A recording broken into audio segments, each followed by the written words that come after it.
Yep. Inside, I want to kill myself. We are on an 0-7 run over the last 2 days. After tonight was just complete bullshit. So that's how I'm going to start off this show. Horrible Sunday, 1-5.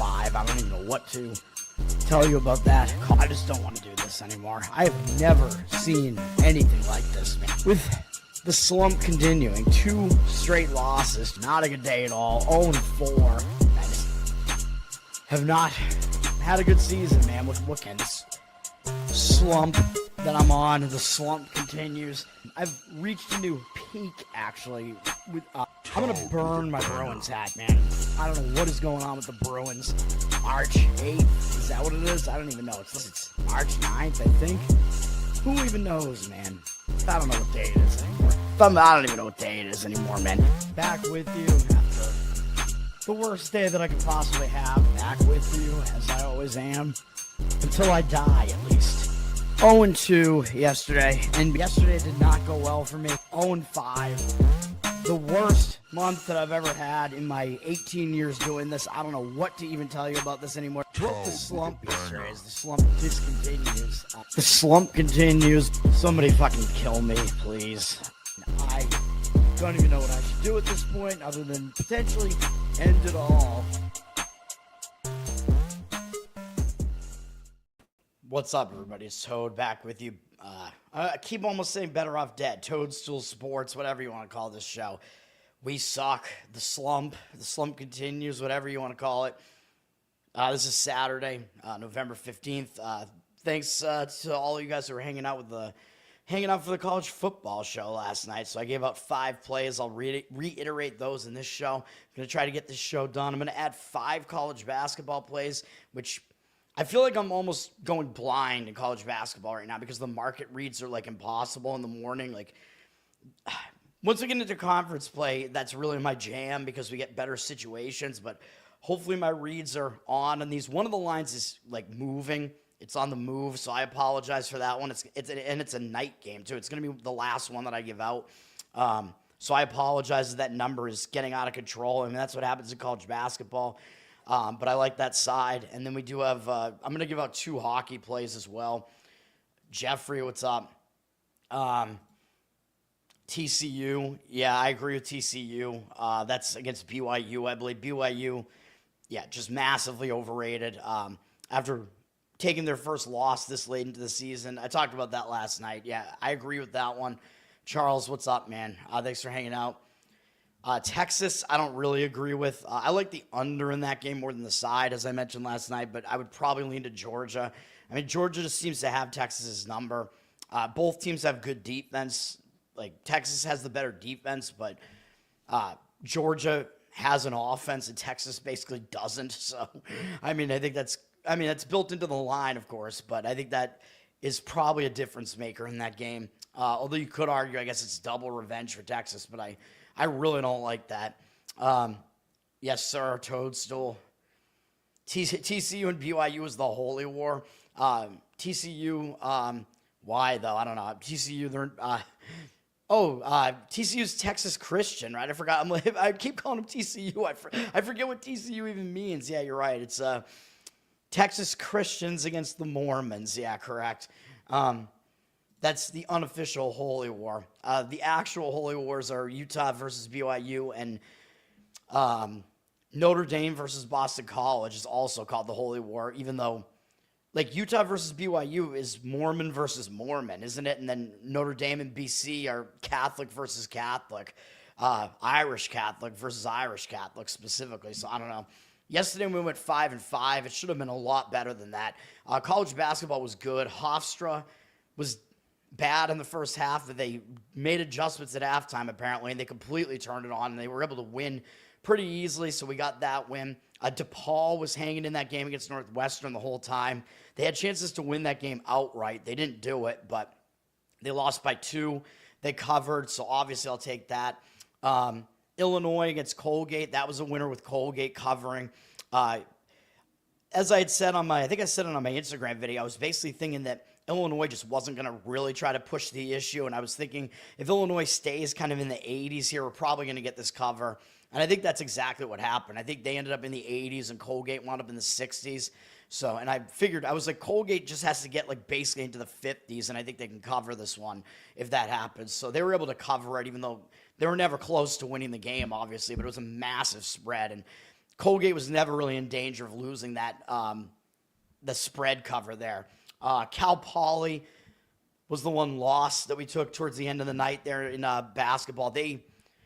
They were definitely losing by margin for a bunch of that game, but they came back and they were in that game at the end. And the way they lost that game or didn't cover was just extremely frustrating because you have them plus a 7.5. Teams stop intentionally fouling when they're down 7. However, they do intentionally foul when they're down 6. And that is what Cal Poly did repeatedly. And Montana hit all of their free throws at the end of the game. So they kept putting the lead back to 8. It went 6-8, 6-8, 6-8. And it ended on the 8, and Cal Poly put up a 3-pointer at the end and missed, and that was it. So they fouled that one last time when they were down 6. At that point, I mean, there were like 5 seconds left. They could have just decided not to foul anymore. But no, they have to foul and not cover. And then we did get the win with Colorado. So college basketball was good yesterday, 4-1. And college basketball is my most questionable sport just because last year wound up so bad, especially March this year. But hopefully my handicapping is still going to be good because it was good the previous couple of years, although, again, I do a lot better when conference play starts. Maybe I should stop pushing the issue. But Colorado with the win there. Hockey was unbelievably frustrating with 2 favorites that both wound up losing in overtime or shootout, including St. Louis, even though St. Louis had a 5-3 lead with 10 minutes left in the game. And I believe they were alternating between tied and having the lead. Like, I don't think they ever trailed the game until they lost the shootout. Although Philadelphia did outshoot St. Louis in the game. So there were some statistics that kind of say the game was not really that lopsided in favor of St. Louis, who wound up losing the game, of course, for us. But part of my handicap was I don't like the goaltending for Philadelphia, and that was definitely part of what happened in that game. And again, you have a 5-3 lead with 10 minutes left. There's no way you should lose that game. And St. Louis lost the game. They allowed it to be tied. They lost in a shootout. Absolutely brutal. And then Utah was hanging on to a 2-1 lead for most of the later portions of that game, thinking, all right, well, 2-1. If they finish with a 2-1, we'll get a push on that. Like, that's fine. No big deal. Whatever. I'll just take that. And if that happened, that would be a winning day. If one of these things, any one of these things went slightly differently, if Philadelphia had won, if Utah had just pushed the bet here and won by 1, if Cal Poly didn't foul that one additional time, we would have had a winning day yesterday instead of a slight loss at 5-5. Utah wound up losing in overtime. They allowed the game to be tied, and then they lost, even though they were the favorite. Dude, I don't even know. Hockey and NBA have been good for me, and last night they were not. NBA started out good. We started out the night, the first 2 games that we had won with Hofstra, and then the Brooklyn Nets got the cover. They didn't win outright, but they looked like they might even have a chance to win that game outright. I mean, they definitely were in that number. I think it was a wire-to-wire cover, so we got Brooklyn correct. Sacramento was absolutely brutal. They absolutely should have covered that. Sacramento, they had chances to maybe even win that game. It looked like they were winning the game outright in the second half. I think it was a wire-to-wire cover for Sacramento until the final 6 minutes of the game when Sacramento decided to score 0 points over a span of 4 minutes. Like, I'm pretty sure they were within 1 or 2 points with 6 minutes left in the game, and then they didn't score for the next 4 minutes, and now all of a sudden they're down double digits. Like, what the fuck are you doing? And then they wound up losing by 14, and we had them at plus 12. That is absolutely brutal. Sacramento should have covered that. Again, the final score was almost the only time where they were not covering in that game. It was just because they went that stretch without scoring at all, which is almost impossible. And then San Antonio, that was bullshit too. The Spurs, it was a close game, I know, but San Antonio did have the lead more than the Warriors did. And then late in the game, it was like 2 minutes left. San Antonio was up 8. The game should have been over. They were up 120 to 112 or something like that. And then it was 110 to 102. Yeah, I think it's whatever. They were up by 8. And then I think they didn't even score again or something, and they lost by 1, or they scored 1 more bucket in the final 2 minutes. Like, what are you doing, dude? You're up 8 with 2 minutes left. That should basically be like an insurmountable lead at that point. You're up, more than you're up 3 possessions, 3+ possessions. I mean, and that includes if, 3-pointers get made. I mean, come on, man. So it should have been a lot better last night than it was. I am not happy about it. Erson, yeah, he's not good. Was it him last night or was it Vladar? I didn't even see. I didn't really care.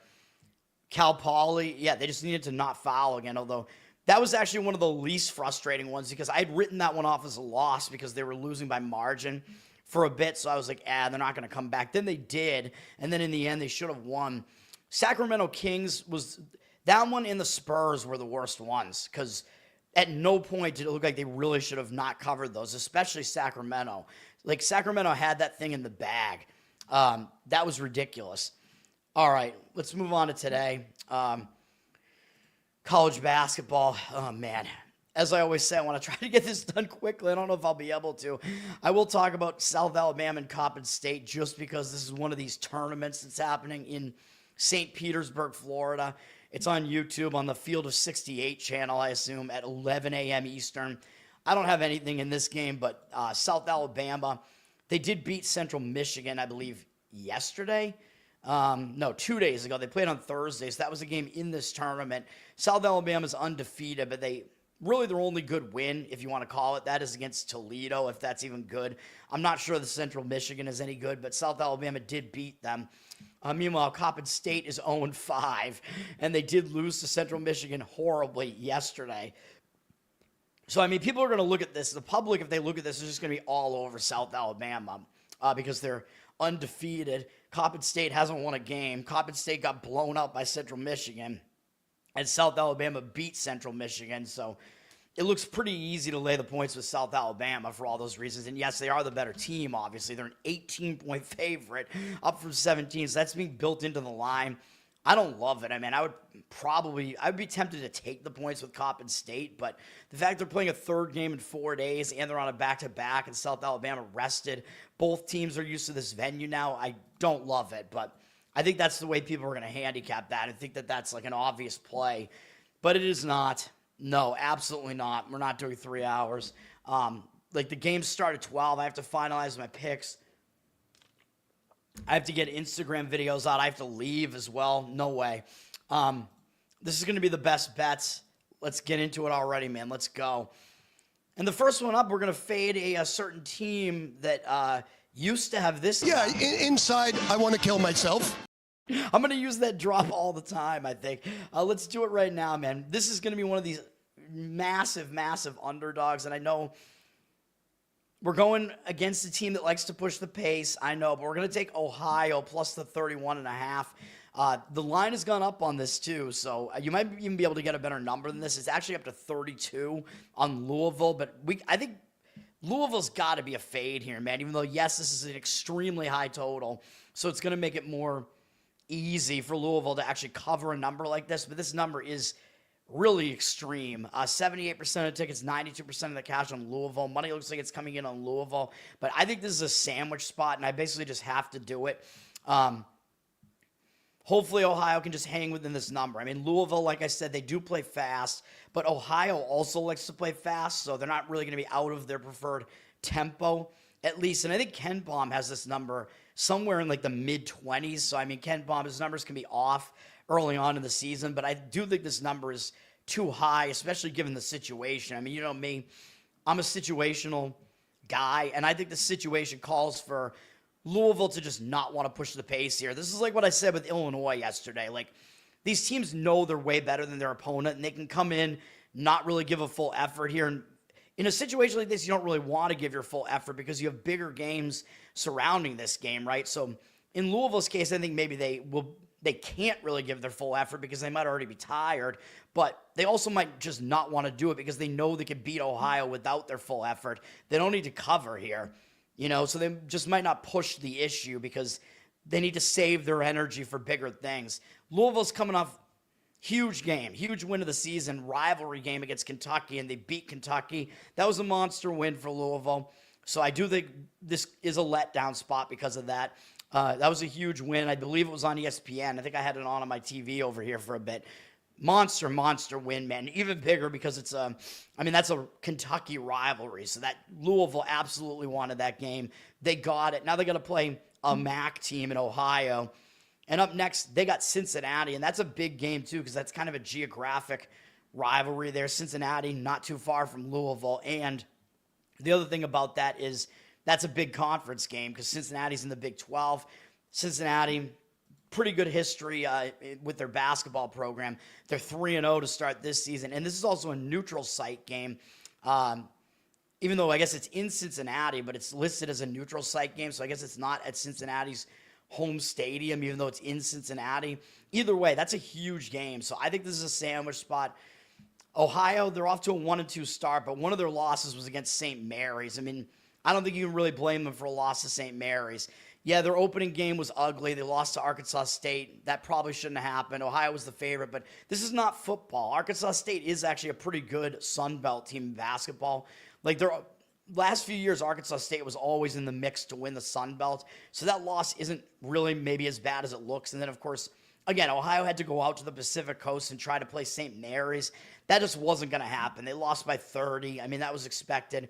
Yes, they're having to travel back from the Pacific time zone, so that does make this a little bit difficult, but I hate the spot for Louisville here, and I think Ohio will want to show up at least. I mean, this is one of the biggest games on Ohio's schedule, man. I think it is the biggest, and they're facing Louisville. I mean, Louisville's pretty close to them geographically. Yeah, this is the only big conference team they face all season, the only power conference team, so this is going to be a game they have circled that they're going to want to get up for, so more meaningful game for Ohio. We'll take the generous amount of points in that one. Yeah, thank you, sir. I have a bunch of drops here now. I have the Brian Regan must-win one as well. I don't want to get a copyright strike, though. But also the Brian Regan one is, it's maybe too long because I think if you have videos that are of a certain length, I think you're allowed to get away with it. So, like, the other ones that I have are much shorter. I might need to find a shorter one for Regan. All right. So that's a play there. Man, I don't know which of these games I really want to talk about because a lot of these games are just mismatches, man. Clemson and Georgetown, I guess, is a pretty interesting game because I'm going to talk about the games between the two, games that are between two conference teams or two power conference teams, Clemson's off to a 3-0 start. They haven't played anybody good yet. This is going to be their first true road game, though. And because Clemson has been good the last couple of years, we know they made the tournament the last couple of years. I think they were in the Elite Eight a couple of years ago. Did they make the Final Four? No, I think they were in the Elite Eight, though, a couple of years ago. Last year, they fell short, obviously, because they lost to McNeese in the tournament. But everybody knows Clemson's been good recently. Georgetown has not. I mean, the Georgetown glory days, this is not Patrick Ewing anymore or Roy Hibbert, which was my college days when Georgetown was still good. Georgetown is also 3-0, but Georgetown is actually more battle-tested because they did go on the road and beat Maryland, although Maryland is down this year from what they were last year because they did have guys like Patrick Queen, or is it Patrick Queen? Derek Queen. Patrick Queen, I think, is the NFL player. Derek Queen, I think is his name. He is in the NBA now. But Georgetown, that was a good win on the road at Maryland anyway, though. So Georgetown is actually more battle-tested. I think the perception of these two teams might be a little bit off, and the perception might be that Clemson is a little bit better than they are. So I would lean to Georgetown. The line did drop already, though, from Clemson as a 3.5-point favorite to a 1.5-point favorite. You're still getting Georgetown as an underdog if you want them. 52% of the tickets are on Georgetown and 54% of the cash on Clemson. But, I mean, the fact that the line dropped is in conflict with where that cash percentage is right now. So, I don't know. It's a little bit of a difficult market read again. I think my nose is going to be bleeding on the stream, by the way. It started bleeding right after I finished last night. We got just everything is dry. I'm trying to hydrate. I got to use a neti pot and just, snort water up my nose or something. All right. What else do we have that's of note here? We do have, Merrimack and BU is a Massachusetts game here. I don't know what to think about that. BU's the better team. I mean, Merrimack sucks. I don't really have a whole lot else to say about that, but the money's coming in towards Merrimack. BU's down from 5.5 to 4.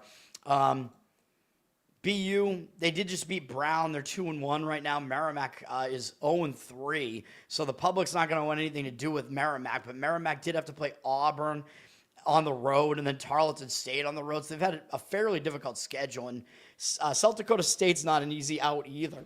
Excuse me. So Merrimack has not had an easy schedule, though they are traveling. I'm not really going to disagree with taking the points with Merrimack in that one, but yeah, I'm going to do lines of water right off my desk here. All right. But yeah, I'm not going to really disagree with Merrimack in that one, but I mean, doesn't really seem like a game I want to touch at all. Kansas being ranked, they're facing Princeton. Princeton might be a little bit down this year. I mean, they lost Xavier Lee over to Florida, I believe. Kansas, a little bit up this year, I think, from last year, although Kansas does have Duke next. So Kansas might kind of overlook Princeton because Duke is a bigger game, and that's coming up on Tuesday.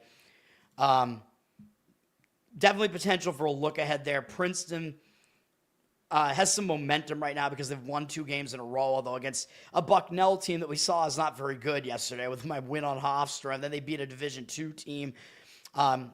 They're going on the road, and they did not fare well on the road in their first game. They got obliterated by Akron in their first road game. Akron, probably one of the better MAC teams, but that's still a pretty ugly result, although first game of the season can be a little bit weird. You can find a lot of outliers happening there. I would take the points with Princeton, but I mean, I'm not jumping out of my seat to go do it. Kansas down from 24 to 23.5, 86% of the tickets on them, only 80% of the cash. Obviously, Kansas is going to be a huge favorite there and a public favorite, but don't want to do anything with it. UTSA and Denver was a game that I looked at. This almost made my card on the UTSA side. I mean, UTSA is 1-2, and Denver is... Oh, no, Denver's also 1-2. I was going to say, I thought Denver was a better record than that, and it looked like a misleading number with Denver being favored, but Ken Baum has UTSA as the better team. So, yes, Denver should get some home court advantage here, but the number seems a little bit high to me at this point. UTSA, of course, one of our losers the other day was on UTSA against Texas State. That didn't happen. Both teams shot pretty poorly in the game, so I don't know if there's really anything to see here. UTSA got dominated on the rebounds, so was not really a good call by me. Now they're having to go into elevation and play Denver. Not really an easy task for UTSA, and UTSA still has not beaten a Division I team yet, so that's not great. Denver, however, is coming off an upset at Montana State. So Denver is coming off beating Montana State as 7.5-point underdogs. So I usually look to fade teams like that because those teams, they pulled off an upset. They're usually in a letdown spot. If you look at what happened in this game, look at the win probability chart. Denver was basically never even close to having a until the very end, and then all of a sudden they won the game, which looks like that Cal Poly against Seattle game the other night. Montana State was out to a double-digit lead early. They lost the lead, and then they got it back. They were hanging on to the lead for most of the second half, although it was closer. Denver pulled ahead at the end and won. So it could be a letdown spot for Denver. But this is actually Denver's home opener, so I don't really want to fade them in a home opener, although it looks like it is also a sandwich spot, though, because they're coming off the upset of Montana State, and they do have to face Colorado State next. And for a team like Denver, that's going to be a big game, playing one of the bigger Colorado schools up next, and then Arizona. So they could be looking ahead, but I just don't really want to fade them in their home opener, man. And they have faced a difficult schedule as well. Seattle and Washington both on the road. That's not that easy to do, and they played pretty respectably in those games. So I'm not going to get there with it. I do lean to UTSA a little bit in that game, although they look really, really ugly right now. But Ken Baum does still, I think, have UTSA as the better team. Denver opened as a 1-point dog, though, and now they're a 3-point favorite. So some money is backing Denver. So somebody knows something, I guess, in that game. Something that I do not know. All right, Maryland and Marquette. We have a Big Ten versus Big East matchup here. This is an interesting one because, hilariously, Maryland is in the Big Ten, but Marquette is geographically closer to where the Big Ten is supposed to be. So very weird. This is Maryland's first road game of the season, so that could be a little bit difficult for them. They already did, they had one game where they had to face a Big East team in Georgetown at home, and Maryland lost that game. And I think Marquette is better than Georgetown, so that doesn't look good for Maryland, really. So that plus it being a difficult spot for Maryland. I don't love Maryland here. Marquette, they had one step-up game, and they lost pretty badly to Indiana, too. So Marquette, I expect them to be down a little bit this year as well. Both of these teams, I think, are down from where they were last year. They've lost some of their best players that they had over the last couple of years, so rebuilding. Marquette did bounce back nicely with a 40-point win against Little Rock in their last game, although Little Rock might not be any good. Although Little Rock recently has been one of the better teams in their conference, but I don't know what they are now. I'm going to lean to Marquette slightly in this one. The money did drive Marquette all the way up from 4 to 7. I don't know if there's an injury involved here or what, because the money looks like it's actually now coming back on Maryland. So there might be a difference of opinion in this one, where it looks like once it hits 7, which is a key number, some money is starting to come back on Maryland. 67% of tickets and 62% of the cash on Marquette. I agree with Marquette. Obviously, I would prefer to lay the lower number on Marquette if I was going to do it. At 7, I mean, I don't want it anyway, but at 7, I don't think I would really want it, although I do lean to Marquette just generally. UIC at Chicago State, and they just consider themselves to be a very little brother in the Chicago area, and they're actually in a conference now. They're in the Northeastern Conference, even though they're in Chicago. Do what you will with that information, I guess, but Chicago wasn't independent for a while. They haven't faced an easy schedule. They played DePaul, St. Louis, and Butler all on the road. St. Louis does still have Kareem Abdul-Jabbar, by the way. I looked. He is still there. But this was not easy, man. Now Chicago State has their home opener, and it's against a big brother to them in Chicago, which is the University of Illinois at Chicago. And then Chicago State continues their brutal stretch of games after this with Minnesota and Iowa. So I think they're going to show up and want to get this game, man, if they can. I mean, Chicago State's not going to win many games at all this year. I don't know. I don't even know if this game's going to be winnable, but I would lean to them.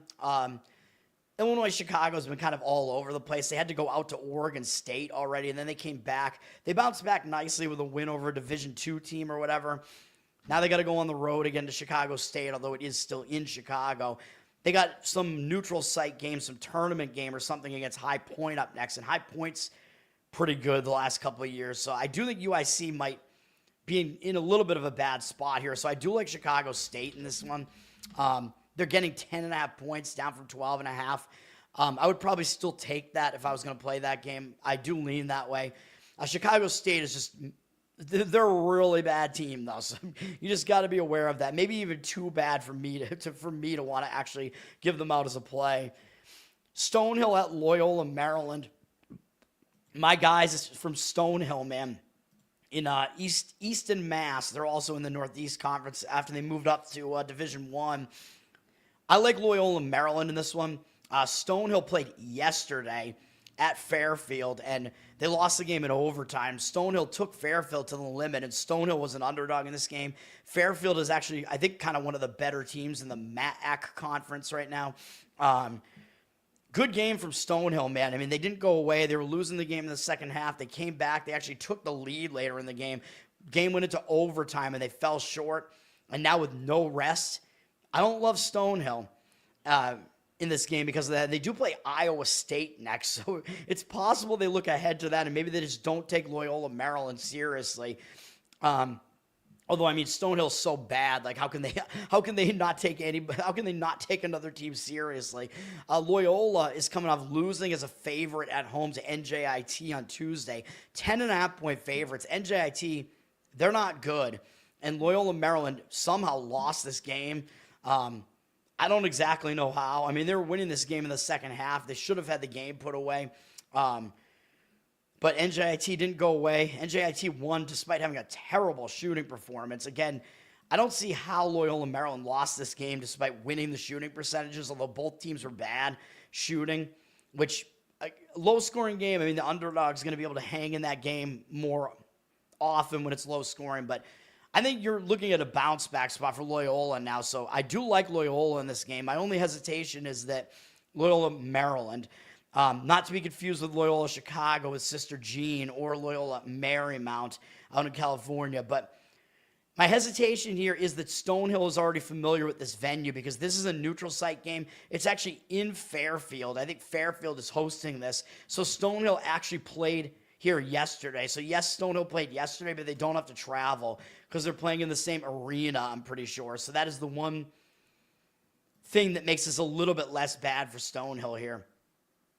Yes, it was in the same arena. So, still lean to Loyola Maryland, though.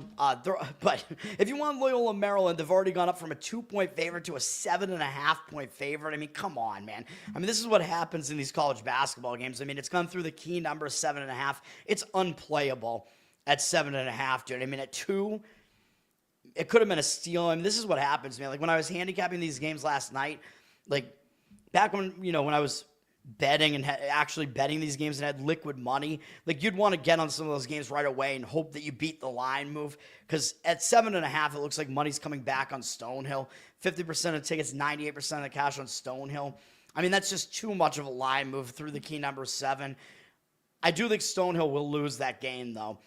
So if you want to take Loyola Maryland and like put them in a money line parlay with something else to try to get a better price, I would not knock you for doing that. Butler at SMU, interesting game between a Big East team and a Big 12 team, I believe, right? Oh, no, ACC. Dude, SMU seems like they should be in the Big 12, but they're in the ACC. SMU, they're off to a 3-0 start. They haven't been tested yet. This is going to be their most difficult opponent so far, but they're at home. Butler also has not been tested yet either. Although IU Indy does like to run the pace, but Butler was able to beat them easily anyway. Now, this is Butler's first true road game, having to go down to Dallas, Texas. So I would lean to SMU in this one just based on that. The money is agreeing with this one. SMU up from 6 to 7. Obviously, if you want SMU, try to find the best price, which would, in this case, I guess would be laying 7. 60% of the tickets are on Butler. Butler getting the public action here because Butler just kind of has the better name in college basketball. 53% of the cash, though, on SMU. Odds makers are telling you SMU is the better team, so yeah, I'm not going to lean against that. BC is going to Temple. My BC guys who are just no good at this point. Temple's already in Philadelphia. They did just smack down their little brother in Philadelphia, LaSalle. Now Temple's got BC coming in. BC 1-2 so far. And BC is coming off an ugly loss at home to Central Connecticut. BC was, I think, around a 10-point favorite in that game, and BC was winning the game by 8 or 9 points late in the game, and they blew the game. Like, really ridiculous. It was a low-scoring game, so the underdog will hang around when it's a low-scoring game, and BC actually took the loss, which is ridiculous. So I would kind of lean to taking the points with BC in this one, although Temple looks like they're taking some of the money up from 1.5 to 2.5. They are public, though. 89% of tickets, 96% of the cash on Temple. Yeah, I have a slight lean to BC. I think Temple's blowout win over LaSalle could be pretty satisfying, smacking down your little brother like that. And BC, a little bit angry and getting to get out of home after that horrendous home loss. So those are my thoughts on that. I thought there were some other games that were in some neutral sites here too, but I don't know. Trying to get through all this. Let's see. And I had a few other games. I'm looking at my long list here to see if there were other games that I was going to talk about. Besides the ones that I'm actually playing, which I have 5. All right, I'm looking now. I can kind of see them. I'm skipping a bunch of these though as well. So just next up, I'm gonna give out a play here in the 4 p.m. slate here. Nate, what's up, man? All right, we're going to lay the points with Boise again here. Boise treated me well when we did that before after they came off that inexplicable loss to a Division II team. But I like Boise State in this one. This is against Montana State. Montana State is a significantly worse team than Boise. I mean, that's up front. Kent Baum still has Boise as like a top 60 team in all of college basketball. Montana State, he has like somewhere in the 200s. So this is definitely a mismatch. Boise does like to play slow, though, so laying points with Boise, not necessarily great, although they treated me well when I did it the first time, and this line isn't that big. The money looks like it's coming in towards Montana State, and I do not agree with that. Boise down from 18.5 to 15.5. I saw 15 out there. 67% of tickets, 69% of the cash on Montana State right now. We do have a pretty low total at 149, which is expected with a matchup like this, but I still think Boise State is the significantly better team and in a good spot to get this done. Montana State, they've been all over the place, man.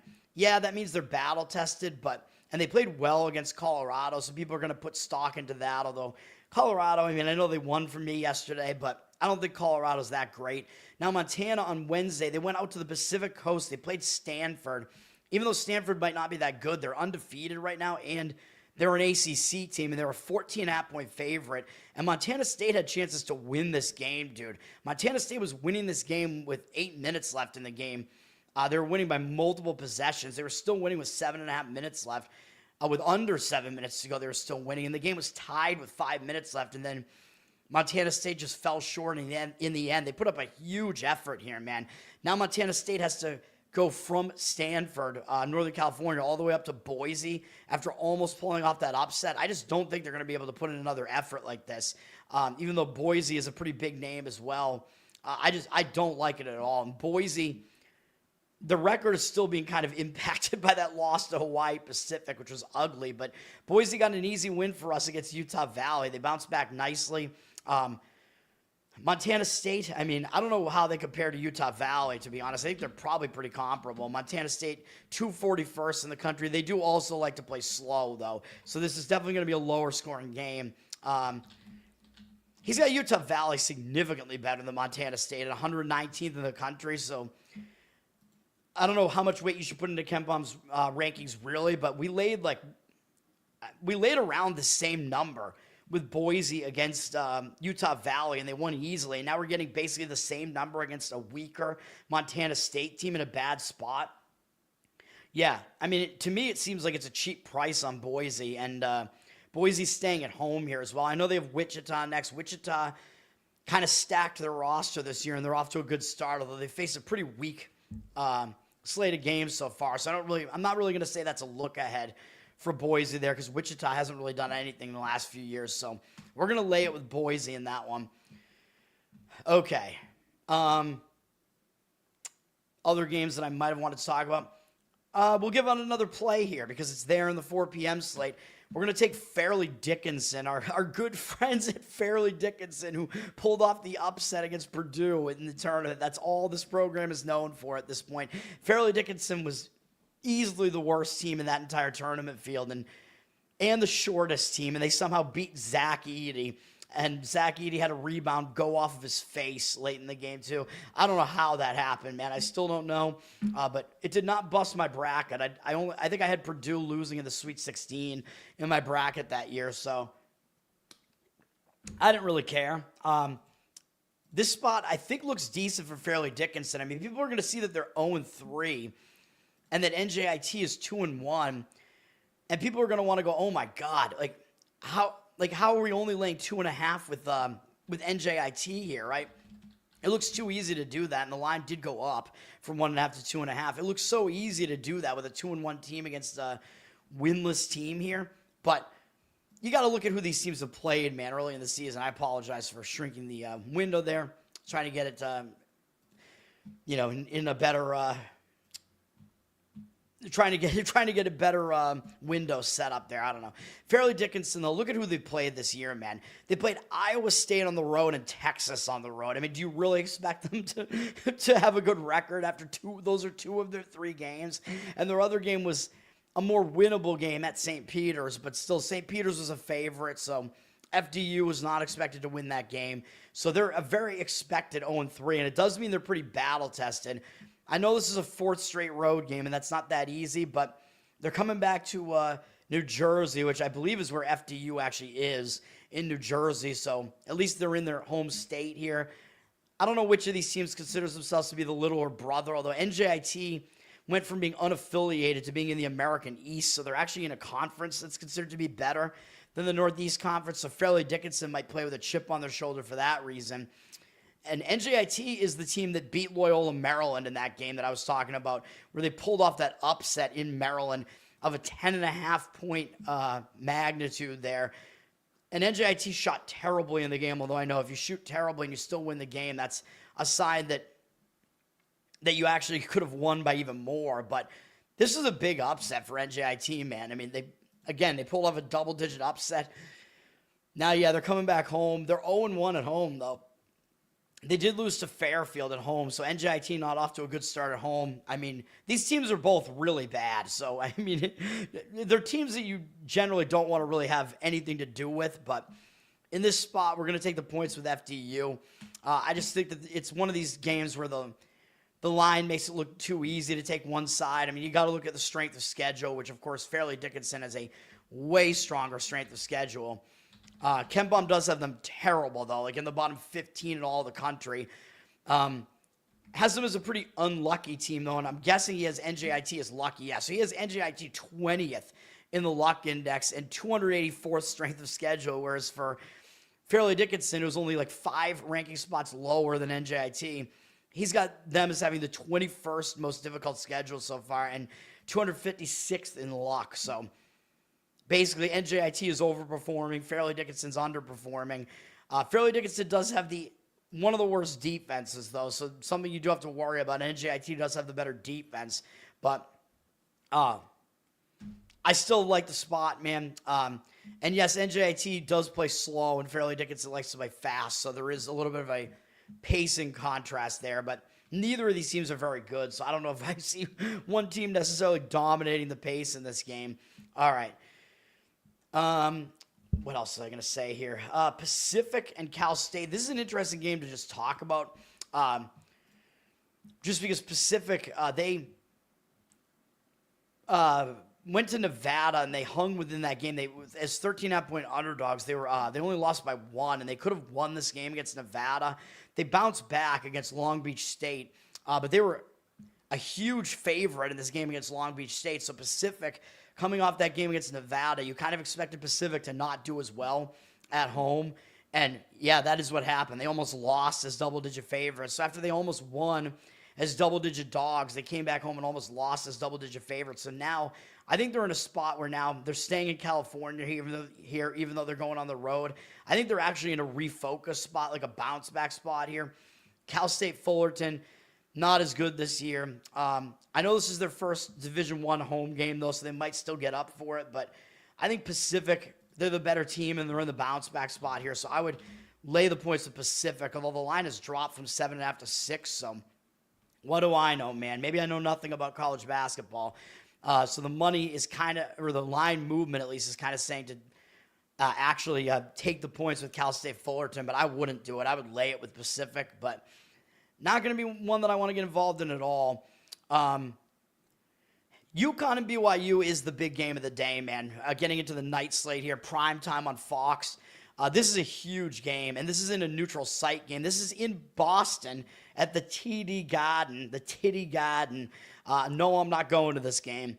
Although I saw UConn play there in the tournament a couple years ago. BYU was actually in their region that year, and I had BYU getting to that stage of the tournament, but they lost in the first round, I think, to Duquesne. So BYU was out, and Illinois was in. But anyway, UConn, I can tell you, because I was at those tournament games, there's going to be a huge UConn contingent in Boston. So this is basically a semi-home game for UConn. I will point that out. They're going to have a huge fan base in this game. I mean, the crowd was very, very UConn heavy in those tournament games. So that's going to happen again here, most likely. Maybe not to that extent because it's not the tournament, but still, they're going to have a big fan base showing up for this. UConn has not been tested at all yet, though. They played a really, really weak schedule so far. So this is obviously their most difficult opponent so far, whereas BYU, they have faced a somewhat more difficult schedule just because they did face Villanova. Even though Villanova is a little bit down, Villanova is still a Big East team. They're, I think, a mediocre team, not terrible. So BYU is more battle-tested, but now BYU, they're having to travel to the East Coast, to the Eastern time zone for the first time this year. That's not going to be easy to do. I think BYU is overrated as well. Ken Bum will tell you that as well. Ken Bum has BYU 18th in the country, even though they're ranked 7th. He has UConn 6th, so UConn is more appropriately ranked right now. UConn's legit. I think BYU is a little bit overrated here, so that also makes me want to look towards UConn here, even though I know they haven't played anybody. I would lay it with UConn, but the line's already up from 4.5 to 6.5 now, so you're losing some value on that number there. Below 7, I mean, still decent if you're getting on the correct side of the number 7 at least. 73% of tickets, 96% of the cash coming in on UConn. It would not surprise me at all if UConn wins this game, even by double digits here. I would lay it with UConn if I was going to play it. even though they do play slow. But that's the other thing. BYU typically does like to play fast, although I don't know if they're actually doing that this year or not. But UConn, they play really, really slow. And if they do that and BYU doesn't want to do that, and UConn is basically the de facto home team here, UConn could throw them out of the type of game that they want to play too. So, no, I'm not going to that.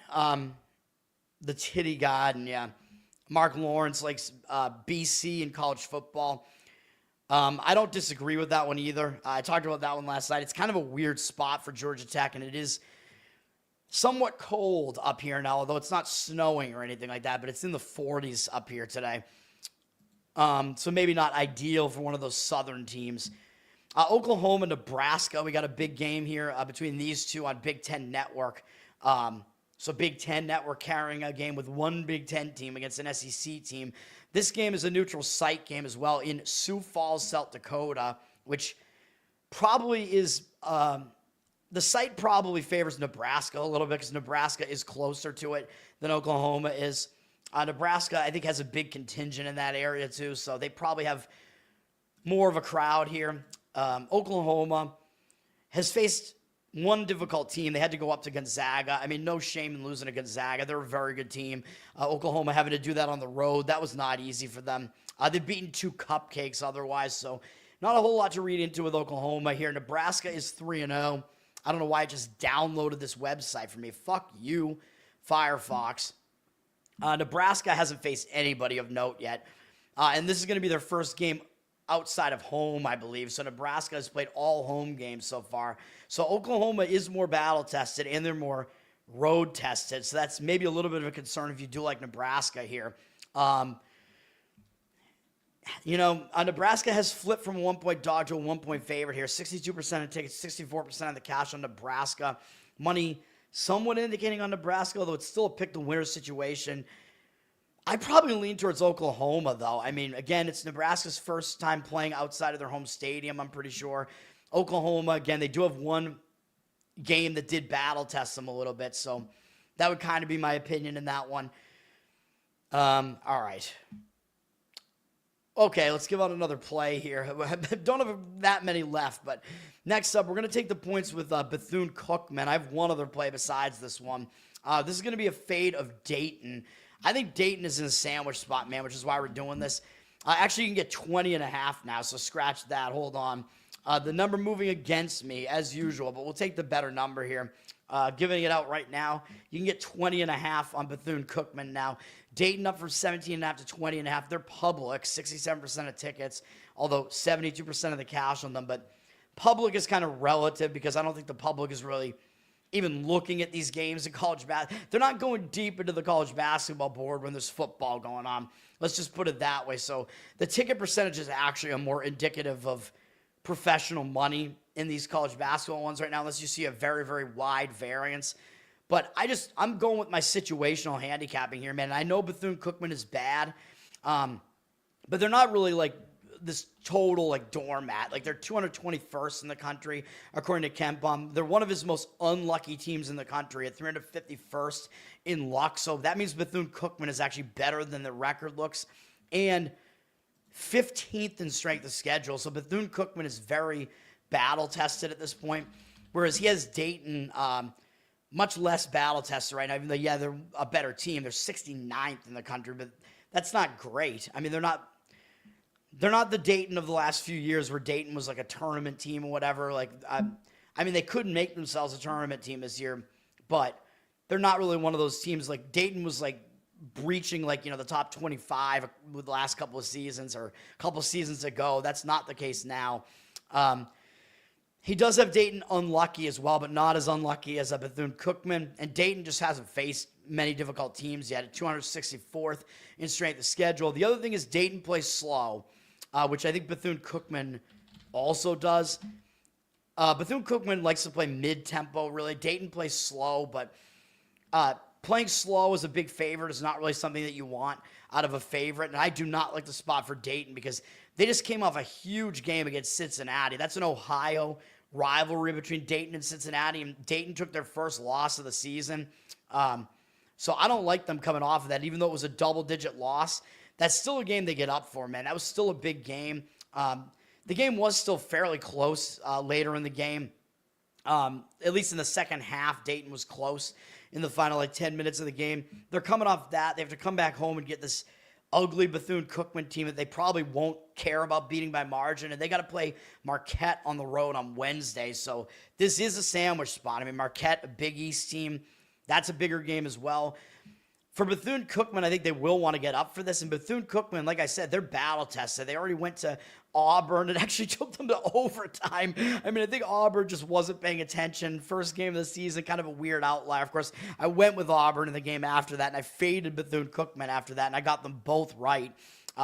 As Bethune-Cookman got drilled by Miami in the next game. I'm pretty sure I gave out Miami in that one and Auburn in their next game, but still, Bethune-Cookman is battle-tested, man, playing those two teams on the road, even though Auburn's not that Final Four team they were last year. They're still good and an SEC team. And Miami, not great right now, but still an ACC team. And whereas Dayton took their first loss, so they could be a little bit hung over. Like, once you take your first loss, that can kind of hang you over a little bit. Bethune-Cookman got a win. I mean, they weren't expected to win either of their first two games. They came back home and they beat a Division II team or whatever. So what that will do, I think, is it'll stop their losing momentum. So I like that. That'll give them some momentum going out on the road. Dayton is a big opponent for them, so I expect Bethune-Cookman to actually put in a decent performance in this one because they know Dayton's pretty good. So they're going to try to get something done there, man, against Dayton. Pretend that it's a first four game because Dayton hosts those first four games, which Bethune-Cookman, if they win their conference, that's where they're going to probably wind up, in Dayton in one of those first four games. So maybe this is practice for that against a better team in Dayton. But, yeah, I think they'll step it up for Dayton. I think it's a bad spot for Dayton. We'll take the points. Going against some market read in some of these, but I like it. Huge basketball dogs. I don't even like huge dogs. Like in the first day of the tournament, I'm not taking giant dogs. Like, this is not something that I do. Dayton's gone under in all three games. That is good to know. Yeah, so that is helpful for playing an underdog here because Dayton plays a lot of low-scoring games, and this is 149 on the total here. So the points are worth more with a low total like that. All right. Gardner-Webb and Elon, this is a weird one where Elon looks like they're kind of on the way up in the Colonial. I'm going to keep calling it the Colonial Conference. Elon did just take their first loss of the season, though, which could hang them over a little bit, and it was at Marshall. Elon were 8.5-point underdogs in this game. They lost by 7. They had a pretty decent performance in this game, though. I mean, they were kind of hanging around in this game the whole time, although they did fall behind by about double digits with 6 or so minutes to go, 7 minutes to go, whatever. So they weren't really on the cusp of maybe winning this game, but they still played a decent game as an underdog. Now they got to play Gardner-Webb, although this will be their first Division I home game, but they got to play Miami after this, so they might actually look ahead. So to me, it looks like a little bit of a sandwich spot for Elon here. Gardner-Webb, they're not good. They're 0-3. They're in an ugly conference. They have a new logo this year, by the way, which is less colorful, so I don't like that. It's more stylized, which I like, because I didn't like the way that their old Bulldog logo looked. It was just kind of boring, but it had red in it. Now they got rid of the red. I don't know. I think this logo needs some color, man. It needs some red, even though I think the Bulldog is a cooler style in their new logo. But Gardner-Webb, the reason why I would look towards them is the fact that they're 0-3 is a little bit misleading because they lost at Minnesota and at Clemson. I mean, those are difficult games, big power conference teams. They weren't expected to win those games. Then what did they do in their most recent game? Their home opener, they lost to a Division II team, North Greenville, where there wasn't even a line on this game. So that was just a bad game for Gardner-Webb. They got upset in that game by a lower tier team. I think they're going to be pissed. And going back out on the road, they're battle tested. Now, Elon is the weakest opponent that they've faced on the road so far, at least. So at least there is that. I like Gardner-Webb in this one. Elon's all the way up from 9-13 here. Do I want to add another play on this? I kind of do. Elon, even though the line initially moved them all the way up to 13, we have 75% of tickets on Elon, but 55% of the cash coming in on Gardner-Webb. So it looks like it's really easy to move these basketball lines, man. So I think maybe this was a setup where maybe some of the professional bettors were play Elon, move the line, and then we can get Gardner-Webb at a better price here. Let me look at this, man, because Elon is certainly not a great team. They're 251st in Ken Palm's rankings. They're very high in his luck index at 35th. So that's not a good indicator. It means that they're overperforming. They're terrible defensively at 323rd in the country. So that's not good. They also play slow. A slow-paced team that doesn't play defense is not good, even though Purdue, you could argue that Purdue qualifies as that. Although Purdue, it's just that their offense is just more efficient than their defense. So there are some things that I definitely don't like about Elon here. Bethune-Cookman, he actually has not that far down from Elon. Wait, where does he have Elon again? No, he has it's not Bethune-Cookman. It's Gardner-Webb. I was like, what am I saying? Gardner-Webb is obviously the worst of these two teams. Yeah, he has Gardner-Webb at 323rd in the country, but they face the 12th most difficult strength of the schedule. They're 203rd in luck. They play fast, so they're going to get slowed down in this game, but I think that's okay if you want to take points because obviously a slow-down team laying points is difficult to do. Like if the team wants to play at a slower pace, points are going to be more at a premium. Total in this game has gone up to 154, although it's definitely not high. I'm pretty tempted here, man. A lot of these KenPom metrics kind of make me want to do this. Gardner-Webb is bad, both offensively and defensively, but their defense is actually better than Elon's, even though Elon is the better offensive team by a significant margin. Gardner-Webb, a lot lower in the luck index, too, at 203rd. Yeah, you know what? At the better price, let's add it. I'm gonna have to put out so many Instagram videos, man. Dude, it's a lot of work. I actually hate it. I like talking about these games. I like doing this stream. I don't like having to add the Instagram videos and just saying the same thing that I said again. I don't like it. But yeah, let's do it. This line's all over the place. You can get 13.5 with Gardner-Webb. I mean, it's a high number. I mean, I would probably just take a little bit of a shot on that one. All right, we'll add that. Let's add it right now. So we're going to have 6 college basketball plays now.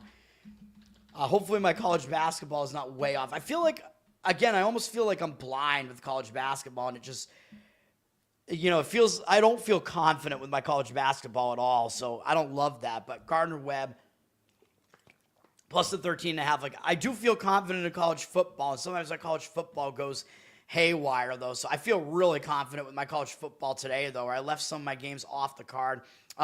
Southern Utah at Omaha. Southern Utah, they did finally bust their winless season by beating Bethesda. Easy win for Southern Utah. Southern Utah's not a good team, though. So even though, yes, they did break their losing momentum here, they're now having to go to Omaha. So this is the furthest east that they've gone. And they do have Gonzaga up on Monday in 2 days. And then Washington State. So Southern Utah, not exactly in a great spot, even though I know Omaha won the Summit last year and made the tournament. So maybe that would keep Southern Utah a little bit focused here. But I don't like the spot for them here. As far as Omaha is concerned, yeah, they did just have a big game against Colorado State back on Sunday, but they kind of got blown out in the game.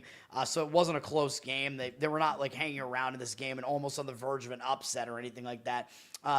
Omaha is 0-3, and Southern Utah is 1-2. So it looks pretty weird. Like, why would you want to lay 9.5 points with an 0-3 Omaha team? Well, Omaha hasn't even played a home game yet, and they did face at least Colorado State, which is somewhat difficult, whereas Southern Utah, they did face Arizona State, so I'll give them that. But even so, I think Omaha, they've actually faced a more difficult schedule because Murray State and Abilene Christian are likely better than whatever Division II team, and Rio Grande Valley, I guess, is not that bad. But yeah, I think Omaha overall has faced a more difficult schedule, though. So there's a reason why Omaha is favored here. They're a 9-point favorite, although we have 50% of tickets, 85% of the cash coming in on Southern Utah. So the cash looks like it is coming in on Southern Utah now, but I would actually lay it with Omaha in that one because it looks like, why would you want to lay 9 points with an 0-3 team? All right. Grand Canyon at St. Louis. This is an interesting one as well. Grand Canyon, they're on the up. I mean, they're in the Mountain West now. They bounced back nicely after they had an ugly loss to Youngstown. I gave out Grand Canyon on this show against Northern Illinois, and they covered pretty easily. Nice win from Grand Canyon there. This is going to be their first road game, though, and they're having to go to St. Louis from Arizona, so it's not an easy spot for them. St. Louis, sitting at 3-0, they haven't faced a difficult schedule whatsoever, really. They've faced 3 easy teams, beat them all, haven't really been tested yet at all. So this is the most difficult game so far, I think, for both of these teams. We'll see what happens in the game. Maybe Grand Canyon's going to get a little bit docked because they do have 1 loss. But the money's coming in on St. Louis, up from 7.5 to 8.5. 80% of tickets, 99% of the cash on St. Louis. I'm not going to disagree with laying it with St. Louis here. St. Louis, it seems like people don't remember Robbie Avila at this point. Like, he made kind of a splash with Indiana State where they almost made the tournament, but St. Louis wasn't close to making the tournament last year, so it's like everybody forgot, but he's still there. So St. Louis does still have him there at least. Grand Canyon's got some good players too, though. So we'll see. That's a good game, actually. It's on ESPN Plus tonight, so we'll see. Duquesne and Villanova. This is being played at Villanova. I believe this might be actually part of like this tournament thing, though. Yeah, this is part of the Villanova Challenge that Villanova is hosting. Villanova coming off an easy win over Sacred Heart. They do face little brother LaSalle coming up next. Duquesne is a Pittsburgh school. Duquesne probably going to be a little bit more focused on this game, man. Duquesne, they did just almost lose to Queens. Duquesne was a 12.5-point favorite, so Duquesne actually not considered to be a bad team right now. And this was, even though this was in the Villanova Challenge, this was actually at Duquesne's home stadium in Pittsburgh, so across the state of Pennsylvania. So that's why Duquesne was favored by as much as they were. But they almost lost the game, man. Queens took them into overtime. So Duquesne, I mean, they shot terribly from 3 at 17%. They did get out-rebounded, though, and Queens shot terribly from the field, and Duquesne really didn't. So kind of some knocks on Duquesne for that reason, where it looks like, based on that, they probably should not have been close to losing that game. But I think because they got a scare like that, it might have been because they were looking ahead to facing Villanova, who's one of the big boys in this state. I think Duquesne is going to show up for this one and be focused for all those reasons. So I would take the points with Duquesne in this game. Again, Villanova, I mean, the only test that they had, they did lose to BYU, although Villanova was an underdog there. That was way out in Las Vegas. But Villanova, they're a very slow-paced team. They're down from 11.5 to 10 here. I do like Duquesne in this one quite a bit, actually. 67% of tickets and cash on Duquesne. Low total at 148.5 as well, so the points will be at a premium. Again, Villanova likes to play slow. I think Duquesne also does, but let me see. No, Duquesne is kind of a mid-tempo team this year, but still, yeah, whatever the case may be, yeah, I would take the points, though. Villanova, like, going to slow the game down. Not great for their purposes as far as covering a big number, so I would take the points with Duquesne. Belmont at Oral Roberts. Oral Roberts was one of our winners the other day. They played Tulsa really close. Oral Roberts had the chance to pull off that upset, man, against their big brother in the city of Tulsa. That was a huge game for Oral Roberts, and they almost pulled off the win. So I think that does put them in a letdown spot here against Belmont. Belmont 2-0, but haven't really beaten anybody yet. But this is their first true road game, so that does make it a little bit difficult for Belmont. So I wouldn't quite want to fade them for that. I wouldn't quite want to play Belmont for that reason, but I would still probably lean to Belmont in this one, although the money's saying otherwise. Belmont down from 11 to 8.5. 67% of tickets on them, but 91% of the cash on Oral Roberts. But Oral Roberts coming off what they did against Tulsa, there's no way that I would want to be on Oral Roberts in that game. I would lean to laying the points with Belmont in that one. But certainly not going to do it. New Mexico's playing New Mexico State. This is a New Mexico rivalry. New Mexico hasn't really played anybody yet. First true road game, although they're used to playing at New Mexico State because these teams play each other every year. I think they only play one time every year, though, if I'm not mistaken. So they alternate venues, I think, year to year. New Mexico State's also 2-0, but they've played absolutely nobody. I think they haven't even played a Division I team yet, New Mexico State. So New Mexico is the better team, although they're only a 2.5-point favorite, down from 3.5, 57% of tickets, 58% of the cash on New Mexico. I mean, I don't think I would want to take New Mexico State, though, just because we don't know exactly who they are at all. I mean, they've not been battle-tested whatsoever, although they do consider themselves to be the little brother. New Mexico's been the better of the New Mexico teams in recent years and whatever, and it is New Mexico's first true road game, so I guess there are some indicators that maybe taking the points may be the right move. I mean, maybe I guess I would lean to taking the points in New Mexico State, but again, I don't really want to do that with a team that's not battle-tested at all. Then we got these Honolulu games here. Mississippi Valley State and Manhattan in like the loser bracket or whatever. Manhattan is these teams are actually 1-1 in the tournament. I mean, Manhattan got wrecked by Hawaii, but I assume Manhattan's going to beat Mississippi Valley State. Mississippi Valley State they're just horrible, dude. They're 0-2. This is, I think, for last place in the tournament or however they do it. But Manhattan's a 20-point favorite, even though they're down from 22.5. When is Manhattan ever going to be a 20-point favorite, man? Just ridiculous. That's how bad Mississippi Valley State is. I mean, I don't want any part of that game, though. Duquesne's gone over in all three. So you think they're going to like try to push the pace up a little bit in that game? Villanova has covered every spread. Yeah, one of them is an underdog, though, yeah. And Villanova, the other teams they play were cupcakes. Green Bay and Minnesota, yeah, that's going to be an NFL game next week, I believe, which is going to factor probably into one of my handicaps this week. My last game that I'm going to play, I don't really have anything to say about Green Bay and Minnesota, though, in this one. I mean, it's a Big Ten team in Minnesota against a Horizon team, Green Bay. You know Minnesota's going to be a big favorite. I don't have much to say about it.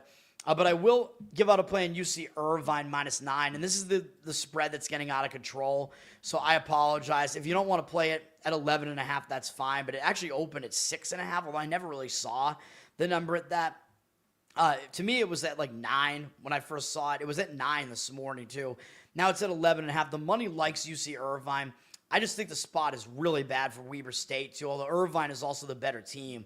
But Weber State just played their big brothers in Utah back-to-back, taking Utah into overtime, and then they covered against Utah State, which was bad for me because I gave out Utah State. I thought that Weber State was going to be in a hangover after this, but maybe this is where the real hangover comes in. Not great for Utah State. I mean, Utah State got out-rebounded in the game. Didn't shoot well at all, 13% from three-point range. Utah State was very good in the turnover department. So some indicators that Utah State should have done better in this game. They did pull away near the end, but then they just like stopped trying to score pretty much. Utah State had 81 points with 5 minutes left, and then they still were at 81 in the final minute. So Utah State didn't score for a 5-minute stretch there where they were up 13 at that point. They could have covered the 20.5 for us if they scored like at all at that point. And they had been up by more than that a little bit earlier. They're up 15. So they looked like they were pushing to maybe cover that one, and they didn't. But Weber State, after getting up for both of those games, even though I know they weren't really in the game at the end of it there, but after doing that in those two games, now they have to go to the Pacific Coast for the first time this year. It's a third straight road game after playing their two in-state big brothers. Pretty brutal spot for Weber State here. UC-Irvine bounced back nicely after a bad loss at home to Cal Baptist, where UC-Irvine was an 8.5-point favorite. Should have won the game probably, but got caught. I know UC-Irvine has only beaten non-Division I teams so far, but I think that's going to motivate them a little bit, and it'll give them some momentum because they bounced back off that loss. They won easily against another Division II team. So I think they're going to have motivation coming into this.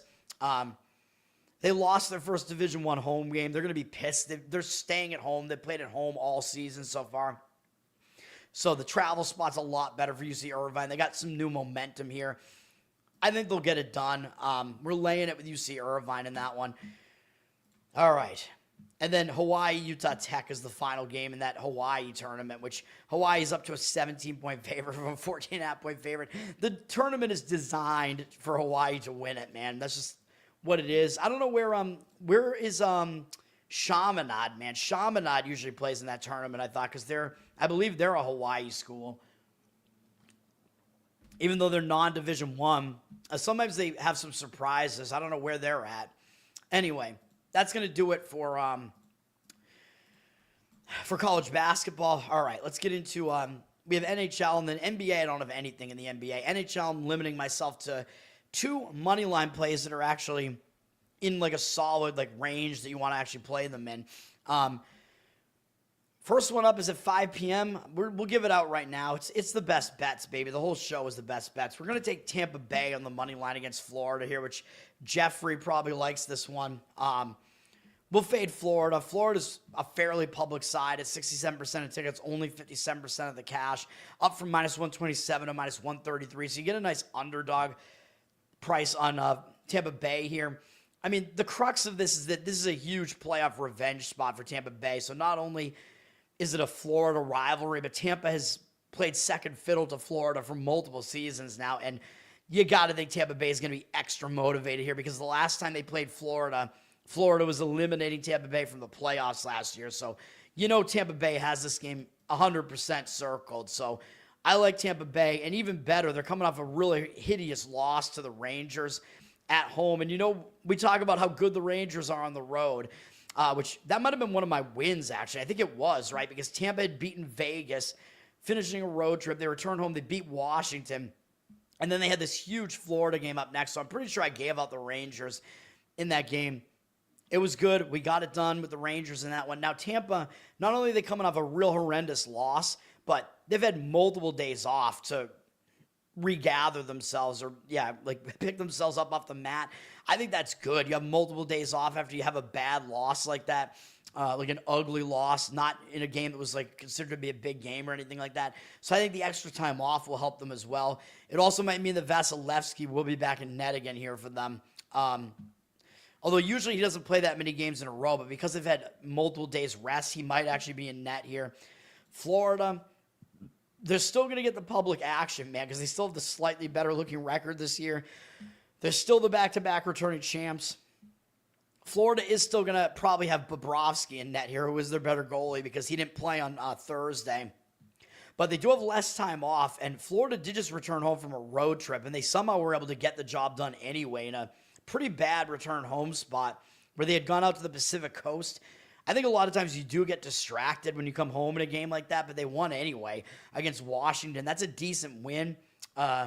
So maybe there'll be kind of a delayed return home distraction spot here. I don't know, but this is more about it being a positive spot for Tampa, where I think you're going to get an extremely motivated Tampa team, and you're getting them as an underdog.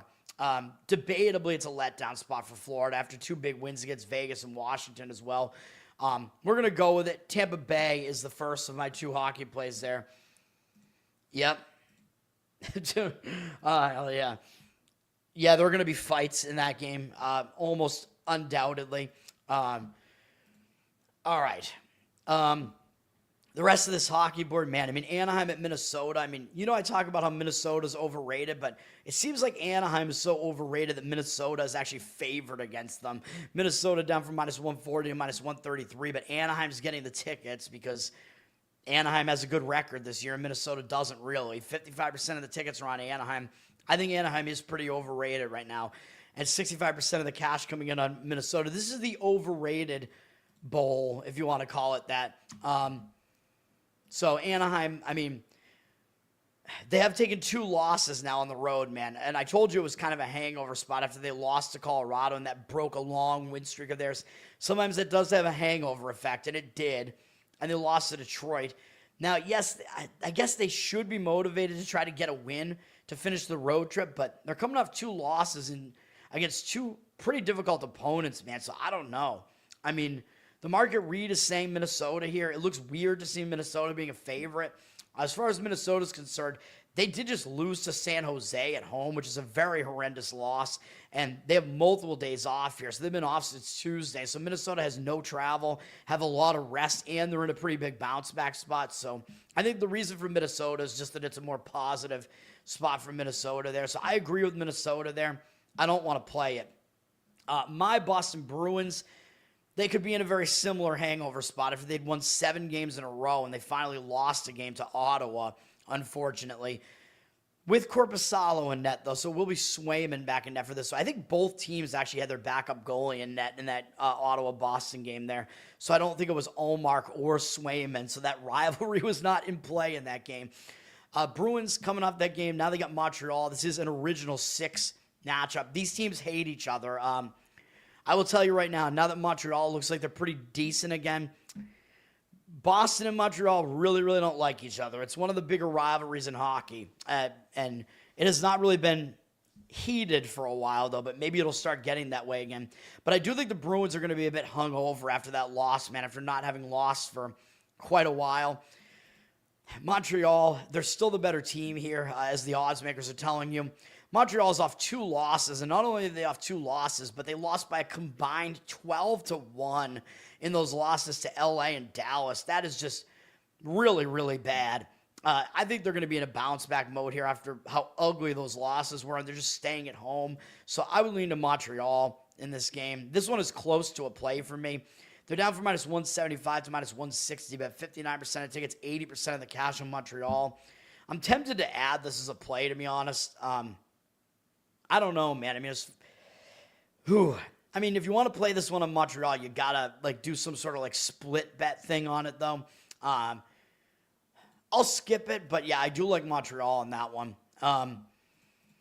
Again, I don't really. I'm sick of playing these stupid favorites, man. Because in hockey, it's you almost have no ability to play a favorite. You either have to go in regulation, and there's a huge percentage chance the game goes into overtime, or you have to do what I did last night with the split bet, and then it pushes if they win by 1. I fucking hate hockey, man. So we'll stick to 2 small money lines this time. The Kings are at Ottawa. Kings are on a nice run here. 3 straight wins. They did just beat Toronto in overtime. Big win after beating Montreal 5-1 as well. Now they got to go to Ottawa. Maybe a spot where it runs out for the Kings, although Ottawa beating Boston, that was a pretty good win. I mean, that wasn't nothing. And Omar should be back in net for this one for Ottawa. So, I mean, yeah, it looks like, you could debate maybe it's a letdown spot for Ottawa, but I do think the spot is worse for the Kings. So, I am going to lean to Ottawa. They will have Swayman back in net. The cash seems to reflect this. Ottawa down from minus 120 to minus 113. 72% of the cash on Ottawa. 62% of the tickets are on LA. So LA looks public. Ottawa's getting the actual money. So I agree with Ottawa in that game. Yeah, we're skipping the Canadiens. Devils, I don't know what's going on with Jack Hughes. Mr. Cover, what's up, man? I like your name. You're on Santa Clara, San Francisco, and Marquette. The only one of those games I talked about was Marquette, I think. Did I say that I leaned to Marquette? I think I did. I didn't even talk about the other 2 games. There's just too much college basketball to really deal with, man. So thanks for giving out your picks, man. I believe I do agree with the Marquette one. The other 2, if I look at them more deeply, I might agree. I mean, I looked at them last night, and I just completely forget what I thought about those games. So good luck with your plays, man. Hopefully they win. Hopefully mine win as well, and hopefully we're all going to have a good day today. Buffalo at Detroit. Detroit's obviously the better team here. Buffalo has lost 5 games in a row. The spot is not very easy, though, because Buffalo's playing a 3rd game in 4 days, and they played the first 2 of those 3 in elevation against Utah and Colorado, though they got beaten up in both of those games and failed for me, I think, against Utah in that game. It's not a great spot for Buffalo just because of the travel and how many games they're playing in short succession, although I think if they want to, they'll try to get up for a game against Detroit. Detroit could be in a letdown spot because they did just beat Anaheim, although they did break a losing streak for them. So in a way, that does give them some new momentum. And they do have rest because they had 3 days off prior to that Anaheim game. So Detroit is the more rested team here. Even though they're debatably in a letdown spot, the schedule is much more packed for Buffalo. So Buffalo is the less rested team here. I don't want to play the game. I mean, I see problems for both teams here. Detroit up from minus 165 to minus 169, 71% of tickets, 80% of the cash on Detroit. So the money is kind of indicating on Detroit here. I might even consider an over in this game, even though it flipped to 6.5, juice to the under. 6.5, pretty high total for a hockey game. But, I mean, Buffalo just plays a lot of overs. They allow a lot of goals, man. So, where I think, the teams you might have some lapse of you might have some fatigue and maybe some lapse of defensive focus in that game. So maybe an over. New Jersey, and New Jersey against Washington, the next game up with the Hughes thing. You're on the under on Buffalo, Detroit. Yeah, I don't agree with it. We'll see We'll see if it gets there. We'll see which side gets there. But I'll root for your under because I don't have a stake in it otherwise, even though I do have an opinion on it, but I don't really care. But yeah, I mean, in my opinion, I think that it's going to be a higher scoring game. New Jersey at Washington, you know me, I hate unders in hockey because of the empty net goals. Just ruin unders in hockey. New Jersey, if you want to argue that they're in an injured player theory spot because their best player, Hughes, is now hurt because of some hand thing, I don't know. He probably hurt his hand masturbating, really. He's not master of his domain. I don't have that as a drop right now, but I should get a bunch of Seinfeld drops just to try to use them whenever it randomly comes up. Have one for every single possibility. Million Seinfeld drops. But I don't think the injured player theory is that big of a thing in hockey because even if he is a player that has a lot of impact like Hughes, it doesn't really affect the line that much, like the line that the odds makers set, because even the best player on your hockey team is probably only gonna play like a slight majority of the minutes, right? Like it's a 60-minute hockey game, and like how many minutes does your best player play really? Like in the 30s would be my guess. I'm not even sure if I'm right about that, but it has less of an impact because so many lines rotate in and out. So I don't really care about that aspect of it. New Jersey did just get the win, a little bit of a scare in overtime against Chicago. That was a play where I gave it out in regulation, so it was a loser, which is unfortunate for that one. It should have been an easier win for Chicago. They're going to Washington here in this one. Big game for both teams. As far as Washington is concerned, Washington is returning home from a road trip. So even though they got obliterated by Florida to finish the road trip, you know I talk about return home from road trip, not a good spot, even though Washington stayed in the Eastern time zone for this. So it's not as difficult as it could be, but it was still a long duration as they were away since November 6th. So it is still a return home spot. And when you return home from a road trip, a lot of times you are a little bit less focused. And maybe with the Hughes injury, maybe Washington will take New Jersey a little bit more likely. So for those reasons, I will lean slightly to New Jersey here, but the money is completely disagreeing with that. Washington up from minus 125 to minus 152. 60% of tickets, 72% of the cash on Washington. So big money line move. Although actually the move actually might have been because of Hughes, to be honest. Although I really don't think you usually see a move that significant in the hockey market because of one injured player. But maybe that move did have to do with that. But it does look like the cash is also on the Washington side right now. But if you like New Jersey, you're getting more value on that line. And that is what I would do if I was going to play it. I would lean to New Jersey, but I don't want it. Yes, exactly. Winning a contest. You think it was a fight? I mean, it is possible that the injured player phenomenon could come into play there where New Jersey is going to play harder because they know their best players out. So that might still be a factor there. And you are getting them as an underdog. So I don't hate that. Edmonton at Carolina. This is a huge game. Edmonton, they're coming off a loss to Columbus. Could have been maybe a look-ahead spot. They had Pickard in net there, and he has not been very good. Skinner will likely be back in net for Edmonton here in this one, so they will have their better goalie in net at least. Could be in a bounce back off of Columbus, but they're playing a fourth game in 6 days, dude, all in different cities. So Edmonton not in a great travel spot here, really. They're in a third game in 4 days, all in different cities as well. So the travel spot and the lack of rest is a bit difficult. Carolina coming off an overtime win over Vancouver yesterday, so they're in a back-to-back, but they're somewhat rested because they hadn't played since Tuesday prior to that. So their rest spot is actually better despite the fact that they played yesterday. They used Kochetkov in net yesterday, so they'll probably, I would guess, use Anderson in this one, but I don't know, man, because Carolina's just rotating between three of their goalies. Maybe it'll be Bussy in this one. We'll see. I don't know. I just like to say his name. I don't even know if that's how it's pronounced, but that's how I'm going to pronounce it. Carolina's down from minus 125 to minus 117 here. So the money is coming in on Edmonton. 54% of tickets, 99% of the cash coming in on Edmonton. You know, I don't know if I necessarily agree with it. I don't love the scheduling spot for Edmonton, even though it looks like it should be a spot where they focus and bounce back. You know, Carolina being on a back-to-back, but with no travel and a lot of rest before that, I don't think it's the worst spot for Carolina, really. So, I don't know, man. I mean, to me, I do like Carolina better generally because they're the better defense and whatever. And if both teams show up, I mean, that would be kind of the way that I would tend to look. But The public is kind of off the Edmonton train slightly, I think, now because their record doesn't look that good. So, don't have a whole lot of thoughts on that one, though. The market is saying Edmonton, though, but I don't know if I love it. My last play of the day is going to be the New York Rangers. Don't know if my New York accent is correct. It almost sounds like my Boston accent. We're going to take the Rangers, and of course that means the Rangers are on the road, where the Rangers dominate, so that's what we're going to do. The Rangers are so much better on the road, man. It's ridiculous. The money's agreeing with this. This is against Columbus. Rangers are up from -113 to -115. Yeah, the public ticket percentage might be on the Rangers side here, 77% of tickets, but 95% of the cash. I think the real money is on the Rangers in this one, and that's what we're going with.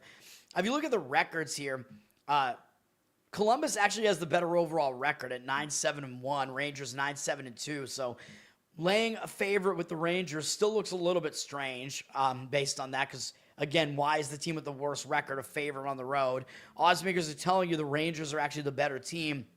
And by the way, as I just alluded to, the Rangers are 8-1-1 on the road. 8 of their 9 wins are road wins. They've been really, really good on the road, and it's helped us out. We've won at least twice, I think, recently with the Rangers on the road. We're going to keep doing it, man, and we've won fading them at home. I love the Rangers right now. I think, have we lost a single? I mean, I don't want to jinx it, but I think we've won almost most of our games involving the Rangers one way or the other, basically by just playing the Rangers on the road and fading them at home. But the spot's actually set up in favor of that as well. Columbus is only 4-3-0 at home, so they're not great at home. Rangers better on the road than Columbus is at home. Even though this is the Rangers, I don't like the spot for Columbus here. As Columbus just beat Edmonton, so I actually think it's a letdown spot. And that was in a return home spot, too, where Columbus was on the road for like 10 days or so, and they came back home, didn't fall into that unfocused spot there, and they somehow beat Edmonton. They could be in a letdown spot off of that, man. And Montreal has a better record, too, and that's their next opponent. And it was quick revenge against Edmonton because Edmonton had just beaten them in Edmonton on that road trip. So big win there for Columbus, man, against Edmonton.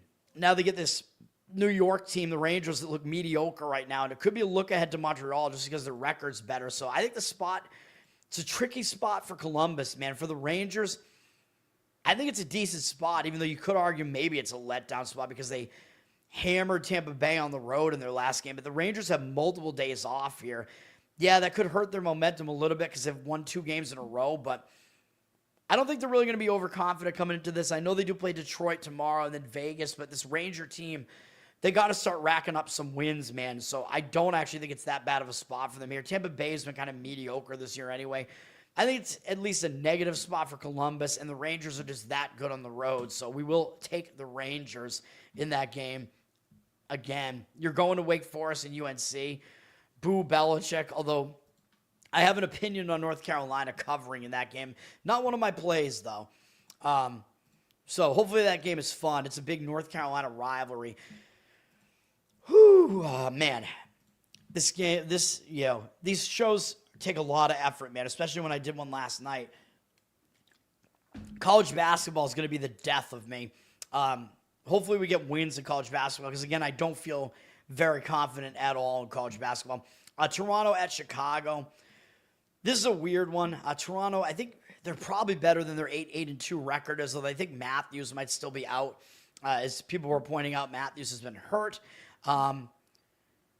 Oh, yeah, he's on the IR right now. He's supposed to return on the 20th, though. I guess that's the way the IR works in hockey. He's still out, but Toronto's lost 4 games in a row, man. So at some point, you got to think they're going to have a bounce back. They just lost at home to LA. Now they get to go out on the road. It's a single-game road trip, but maybe getting out of home is a good thing and just get to focus on hockey. For Chicago, I don't think they're as good as their record looks, and they're coming off losing a win streak, which was a 3-game win streak, although in this case it was an unimpressive win streak against Vancouver and Calgary. But Detroit was an impressive win. There's no doubt about that on the road. 5-1, and that's why I faded Chicago in the return home spot, because it was a return home from a long road trip, and they were coming off a big win over Detroit. They still kind of showed up against New Jersey, and they did use Knight, their better goalie, in net too. Lost the game, so that lost their win streak. They could be maybe a little bit hung over here, although They don't have a big game up next against Calgary because they did just smash Calgary on the road. So you definitely could see Chicago potentially still being focused here in this game against Toronto because it's pretty isolated with a lot of rest around it. So they probably will still show up. It probably will be night in net again for Chicago here. The money seems to be coming in at Chicago. Toronto down from -130 to -126. 56% of tickets, 77% of the cash on Chicago. So the money's saying Chicago. I don't love it. I mean, I think it's a positive. I don't know. To me, I think it's actually more of a positive spot for Toronto, though, because Chicago maybe could be a little bit hungover after going into overtime against the Devils. So I actually slightly lean to Toronto there, but I don't love it at all. College basketball only gets your attention if there's smart money. It's hard to know, like, I have a hard time reading the market of college basketball, like, overnight, early morning, because some of those line moves are set up, so you don't know what actually, like, who is actually doing that and for what reason, because those lines can move a ton for any reason. Like, it is because there's professional money coming in on that side, but for what reason is the huge question, because it might not be the real side that they want. So it's very difficult to gauge. So I try to go off a situation, but Vegas at St. Louis. Vegas, 4-game loss streak. They just took a loss to the Islanders, which shocked me. I think that was a loss for us on the show. Couldn't believe that happened. The Islanders were in a terrible spot in that one. Actually, did I give up Vegas? I don't think I did, actually. I think I almost did. But whatever. Now Vegas gets to go on the road. I think that's a positive spot for Vegas now. You're losing badly at home. One of the best things you can do is just forget about it. Go on the road. So I do think it's a positive spot for them. St. Louis lost for us yesterday. They got outplayed, but they were winning the game 5-3 late. So I'm pissed about it. They're on a back-to-back, although they're not traveling anywhere. But to me, even though St. Louis should show up for a game against Vegas, Vegas is the better team, and I think it's a more positive spot for Vegas. You're going to get a Vegas team that's in a foul mood after all those losses. Vegas up from -140 to -145, so they're favored on the road here. Obviously the better team. 64% of tickets, 97% of the cash on Vegas. I don't disagree with that one. Vegas taking the money there. Philadelphia going to Dallas after playing yesterday. Philadelphia pulled off the win in overtime. Urson was in net there, so probably Vladar, better goalie in net this time. It is a back-to-back and a third game in 4 days, though, all in different cities, but probably expect Philadelphia to try to show up for Dallas here. Although that was part of my handicap yesterday, thinking they would overlook the Blues because they had Dallas on deck here. Dallas is coming off crushing Montreal 7-0. They went up to Canada and beat Ottawa and Montreal. Now they're coming back home from that. I don't think it's a great spot for Dallas, returning from Canada like that off of just a really satisfying win, although Ottinger will be back in next. That was actually DeSmith in the shutout against Montreal.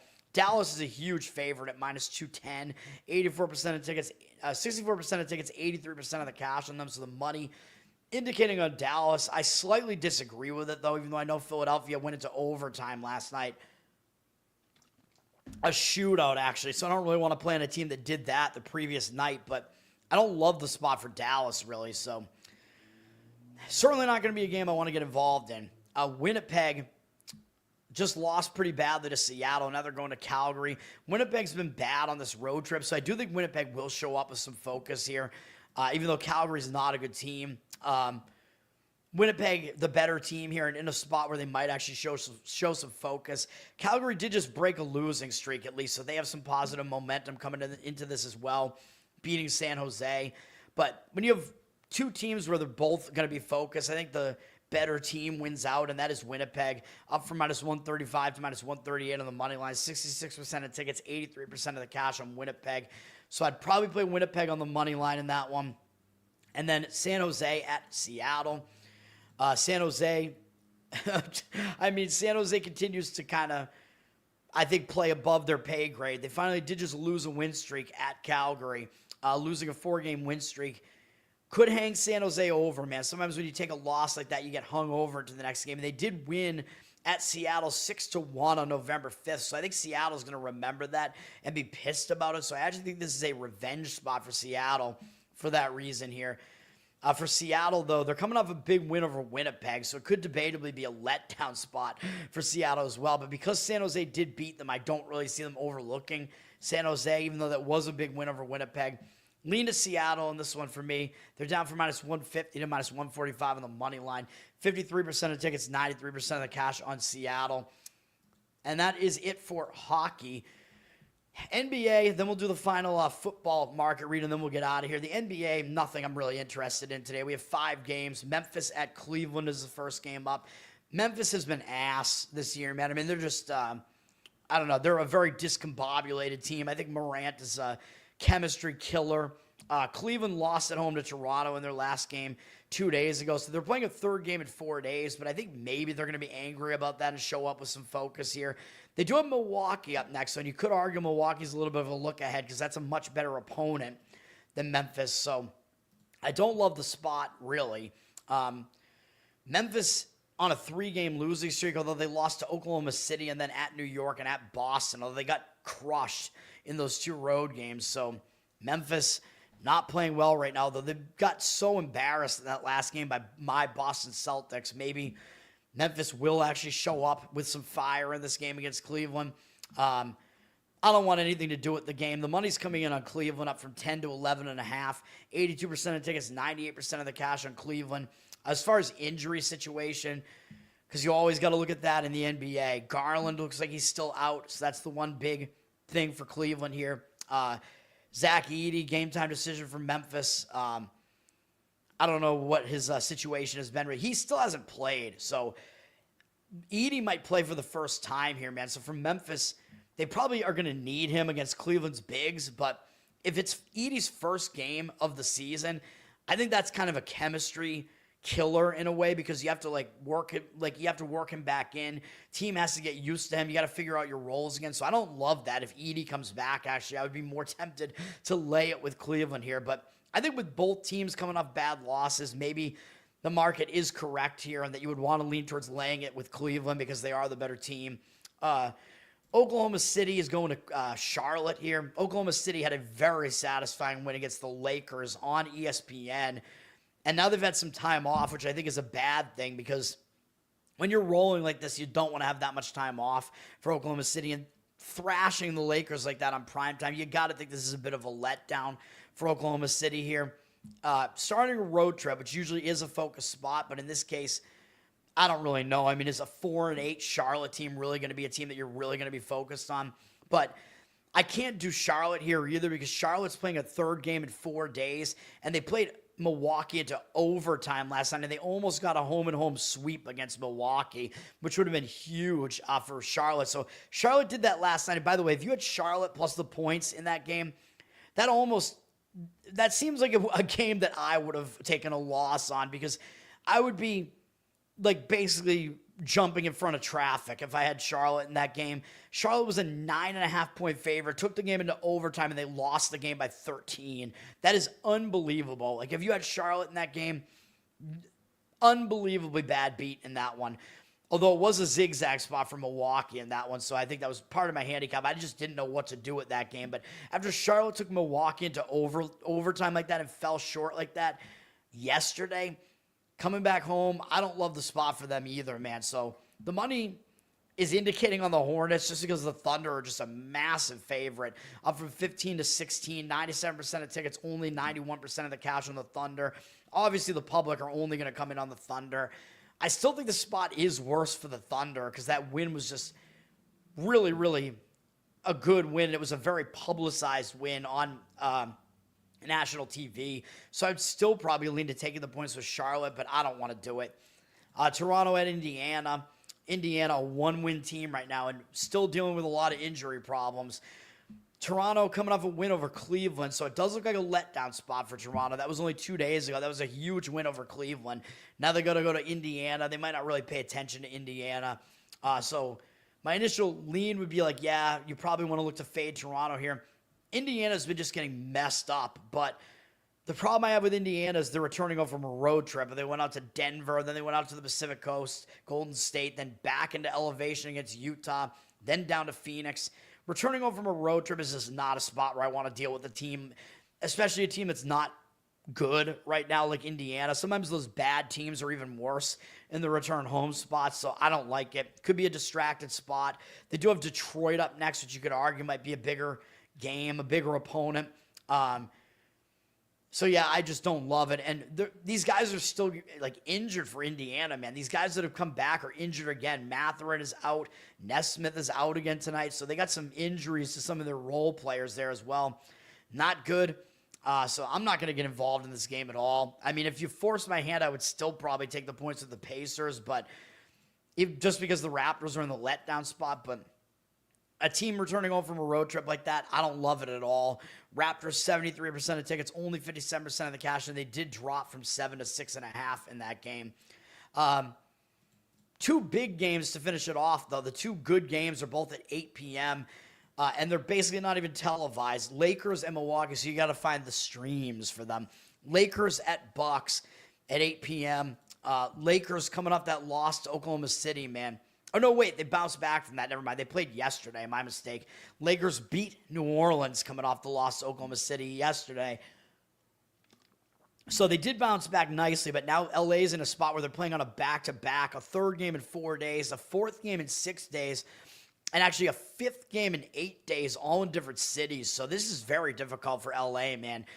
This is a jammed schedule right now, so it's not a good spot for LA. From Milwaukee, they did play yesterday as well and playing to overtime, but they are staying at home, and they almost got caught against Charlotte, so that might actually cause Milwaukee to refocus a little bit. Got to look at the Giannis situation, though, because I think Giannis might have still been out in this game. No, he played, actually. My mistake. He came back and played. His brother was on the box score, even though he didn't even have any minutes. I don't know how that happened. So Giannis is back. So that means if he is playing tonight, that will be his second game back, I think. So it's one game removed from the injured player spot. That's actually a better spot for Milwaukee. He's not on the injury report, so Giannis will be playing in this game. So I'm going to lean to the Bucks in this one. The Lakers did move up from a pick'em to 1 here. 53% of tickets, 59% of the cash coming in on the Bucks, though. I'll agree with it. The Lakers just have a very, very bad rest situation with both teams on the back-to-back, but the rest and travel is definitely worse for the Lakers, so Bucks would be the lean in that one. And then Denver at Minnesota. And I'm almost tempted to give out the Bucks, actually, but I don't know. LA coming off a whatever win against the Pelicans. I can't do it, but Denver and Minnesota to finish this off. Denver and Minnesota. Denver's had a couple of days off. They just won in LA. Now they're going to Minnesota. This is a big game. Might be bigger for Minnesota, though, because Denver went into Minnesota and beat them earlier this season. So a little bit of in-season revenge for Minnesota. But Minnesota played yesterday, and they covered against us. Bullshit. On the neon green court. Even though neon green is my favorite color, I still hate these NBA Cup courts. Absolutely hate it. But Minnesota did play yesterday, although they were rested prior to that, and they are staying at home. Probably shouldn't have covered that game. But still, Minnesota did play yesterday, so I don't know if the spot sets up that great for them. And Anthony Edwards did pretty much get a full complement of minutes, I think. He was their leading scorer, at least. It is revenge for Minnesota, in-season revenge. But the thing that I pointed out about Minnesota that I really don't like is they've lost every game that they played against a good opponent this year. Their games that they played against good opponents were at home against Denver, which, of course, this game also is, at home against the Lakers, on the road against the Knicks, and that's it, I think. Those are their big games, and they lost all of them. Did I miss one? Oh, and away against the Lakers earlier in the season. Yeah, so the 4 step-up games that they've had, all of their wins are against bad teams. So I don't like that right now for Minnesota, man. The fact that all 8 wins have come against ugly teams, except Portland, I guess you could argue, is okay. But every time they played a team that's considered good, Minnesota's lost the game. So that's not a great sign. The money is saying the T-Wolves here. They're flipped from a 2.5-point dog to a 2.5-point favorite. 76% of tickets, only 66% of the cash on the Nuggets. So the Nuggets are a public road underdog here. And you know I don't like joining the public when they're playing an underdog like this. But the reason why the number shifted on Minnesota is because Jokic is listed on the injury report right now. And that's the thing. Got to see what's going on with Jokic, man. But if Jokic doesn't play, I mean, he did play in their last game, I'm pretty sure. So if Jokic doesn't play, I actually still would lean to the Nuggets heavier because it would be an injured player spot. So you'd get extra value. The line will probably move too far in favor of Minnesota. I would actually lean to Denver if Jokic is not playing. If he is going to play, then I'm kind of more neutral on the game, and maybe I would start agreeing with the T-Wolves, but the injured player spot, I always talk about it. You get more value on that team, and they tend to step up their level of play. So that's going to do it. Under in Lakers Bucks. I don't think I agree with that. The money is agreeing with you. The money's coming in on the under here, but I mean, both teams are in pretty difficult rest spots, which I think affects the defense. So I don't love that, to be honest. I don't know why the money's coming in on the under in that one. I don't like it, but I'm not really a totals guy. That's going to do it, man. My plays today, we have a ton. We have college football, we have Notre Dame minus the points, Arkansas plus the points, Michigan State plus the points as well, USC minus the points. Hopefully you can get the best numbers on these still, in Miami minus the points. Go check out my show from last night if you want the analysis, or my Instagram. Those ones are already up on my Instagram. Got to get all these other Instagram videos. In basketball, we're going to have Ohio plus the points, Boise minus the points, Fairleigh Dickinson plus the points, Bethune-Cookman plus the points, Gardner-Webb plus the points, and UC-Irvine minus the points. I feel like I'm not restraining myself enough here. I should just skip college basketball entirely. But hopefully at the very least, if we go 3-3 in college basketball, I'll be okay with it, with taking a slight loss, even though, of course, the goal is to win. But I'm not feeling confident. And then in hockey, we have the Tampa Bay Lightning and the Rangers, both on the money line. That's going to do it. Thanks, guys, for hanging out. Thank you, sir. Thank you, guys. Hell yeah. Good to see you guys again. Good to see you guys always in the chat. Even though I'm a dick, I apologize for that. I'm an ass. I'm stubborn. I got opinions that I just refuse to get off of. I'm not feeling happy about last night, so let's have a good one. I'm not happy about the fact I have to put out all these Instagram videos too, so that's going to do it for now.